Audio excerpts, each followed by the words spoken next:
Hello viewers, আপনি কি চান আপনার ত্বক মাখনের মতো নরম হোক? হ্যাঁ ভিউয়ার্স, আজকে আমি এমন একটি জাদুকরী উপাদান নিয়ে কথা বলবো যা কিনা আপনার ত্বককে মেরামত করবে এবং পুনর্জীবিত করতে পারে। আমাদের স্বাস্থ্য, চুল এবং ত্বকের অবস্থা সমাধান করার ক্ষমতার কারণেই শিয়া গাছকে টি অফ ফ্রাইট নামে ডাকা হয়। যদি আপনার ত্বকের সমস্যাগুলো আপনাকে হতাশ করে থাকে, তবে আপনি নিয়মিত স্কিন কেয়ারে শিয়া বাটা ব্যবহার করতে ভুলবেন না। আসলে এই শিয়া মাখনটা কি? এটি একটি প্রাকৃতিক চর্বি যা শিয়া গাছের পাকা বাদাম বা ফলকে পিষে এবং পানিতে ফুটিয়ে বের করা হয়। এই উপাদানটিতে রয়েছে ভিটামিন এবং এসেন্সিয়াল ফ্যাট অ্যাসিডের একটি দুর্দান্ত উৎস। এতে অনেকগুলো অ্যান্টিঅক্সিডেন্টের বৈশিষ্ট্য এবং অ্যান্টি ইনফ্লামেটরি বৈশিষ্ট্য রয়েছে।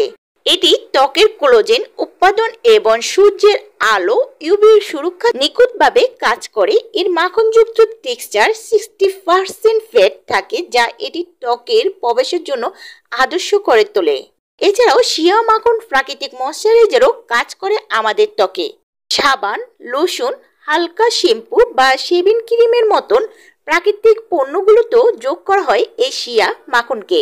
অনেকে এই শিয়া মাখন কি আপনার ত্বকের জন্য ভালো?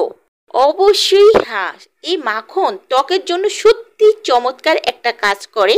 এটি সেনসিটিভ এবং তলক্ত উভয় ত্বকের জন্য কাজ করে।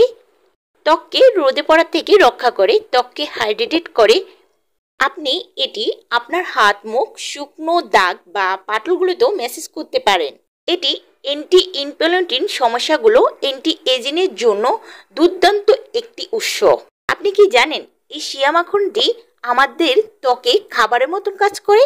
এতে রয়েছে প্রচুর পরিমাণ ভিটামিন, যা আপনার ত্বকের জন্য একটি গুরুত্বপূর্ণ ভূমিকা পালন করে। আর আমরা তো জানি ভিটামিন আমাদের ত্বককে সুস্থ রাখতে সহায়তা করে। এটি আমাদের স্কিনকে টান টান রাখতে সাহায্য করে, বলিরেখা কমাতে সাহায্য করে। এছাড়া ভিটামিন থাকার কারণে পাটা শুষ্ক বা রুক্ষ ত্বককে প্রশমিত করে, ত্বক নিরাময়ে সহায়তা করে। এছাড়াও এটি আমাদের ত্বককে সূর্যের ক্ষতিকর আল্ট্রাভায়োলেট রে থেকে রক্ষা করে। এছাড়াও এটি অসংখ্য উপকারের মধ্যে ব্রণের দাগ এবং ব্রণ অন্যান্য দাগের নিরাময় করে তোলে। তো এটা কিভাবে ব্যবহার করতে হয়? আপনারা অলিভ অয়েল বা অন্য কোনো তেল ব্যবহার না করে তার বদলে এই শিয়া বাটার ব্যবহার করতে পারেন। আপনি যদি বাড়িতে কোনো ধরনের প্যাক বানান, তার মধ্যেও কিছুটা পরিমাণ শিয়া বাটার ব্যবহার করুন। এতে আপনার তৈরি করার প্যাকের কার্যকারিতা বেড়ে যাবে। আবার এটিকে আপনি আপনার ঠোঁটে ব্যবহার করতে পারেন। লিপ বামে মিশিয়ে এটা ব্যবহার করতে পারেন। শুষ্ক ঠোঁট কয়েকদিনের মধ্যেই ঠিক হয়ে যাবে। বিশেষ করে আপনার মাথার ত্বকটা যদি শুষ্ক হয়ে থাকে, তাহলে এটা ব্যবহার করতে পারেন, প্রশান্তি দিবে। সো ভিউয়ার্স, আশা করি আপনারা বুঝতে পেরেছেন এই শিয়া বাটারটা আমাদের স্কিনের জন্য কতটা উপকারী। তাই আর দেরি না করে রূপচর্চার একটি অংশ করে নেন এই শিয়া বাটারটিকে।